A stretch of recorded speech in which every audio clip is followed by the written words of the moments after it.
Petit tour de l'extérieur. Donc on a vu l'intérieur, donc l'extérieur. On verrouille, on déverrouille, on a des portes, ça s'utilise comme une bagnole si on veut replier les rétros. Voilà, ça se fait bien. Et pour accéder à la partie cellule, on a...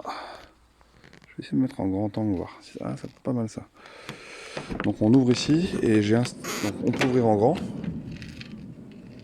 Hop, là c'est verrouillé. Une fois qu'on est là, on a une grande porte moustiquaire. Alors ça, nous on a un moustique qui s'appelle Bibou. On fait gaffe avec ça parce que c'est un peu fragile. Voilà, mais ça permet d'éviter aux bestioles de rentrer dans le bestiau. Ici le petit rail, ça permet d'accrocher la table qui est dedans. On peut la mettre dehors.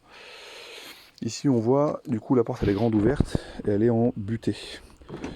Il faut que je tire pour la déverrouiller et c'est pas la peine de la forcer parce que j'ai mis un deuxième cran, un deuxième arrêt qui nécessite aussi de déverrouiller pour aller la claquer. Voilà. Donc c'est pas la peine de partir de tout au bout au fond et de tirer parce que là ça va s'arrêter très net et ça risquerait de faire un peu de dégâts. J'ai mis une petite butée ici pour intermédiaire. Pour accéder à l'intérieur, on a ici un bouton. Ça, ce qui se demande, c'est la sonde de température pour le chauffage. Et ici, on a un bouton qui permet, juste une impulsion, de sortir la marche pour accéder à l'escalier, pour monter à l'intérieur. Ok. Il y a une sécurité. Quand on met le contact, ça rentre automatiquement la marche. Malgré tout, on met une impulsion et ça referme. Partie extérieure. Donc, on a l'accès ici derrière. D'abord la porte de droite, hop, et ici la porte de gauche, on a un petit levier.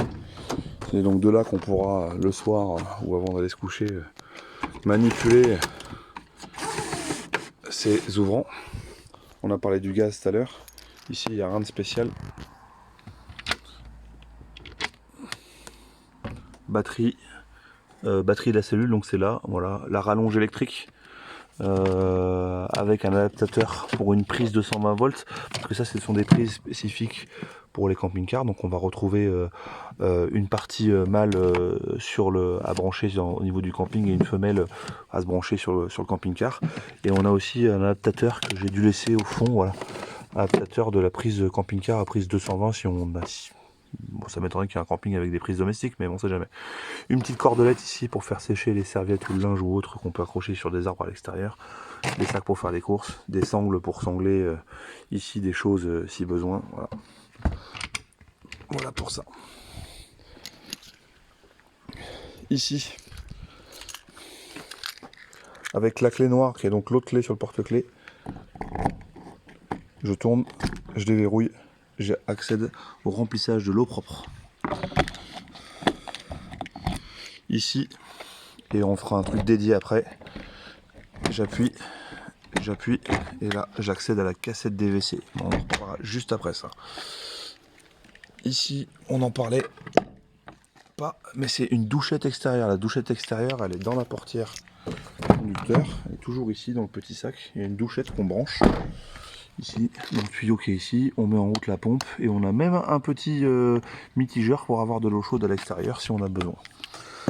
Ici, la fameuse prise donc mâle sur le camping-car et donc femelle à brancher ici pour être branché en 220 volts. Et donc le fameux échappement du Truma en dessous de la fenêtre, c'est pour ça qu'il y a le contacteur sécurité. Dernier point à l'extérieur, trappe à carburant avec ici le carburant. On ouvre avec la clé, je repositionne, je retourne, c'est fait. Et ici c'est l'AdBlue, c'est l'additif pour moins polluer. Voilà pour la partie extérieure. Il n'y a rien de particulier, juste à titre d'information. La caméra de recul est située juste ici, donc quasiment au milieu, mais pas tout à fait, elle est un petit peu décalée à gauche. Et attention au tibia à cause de l'attelage.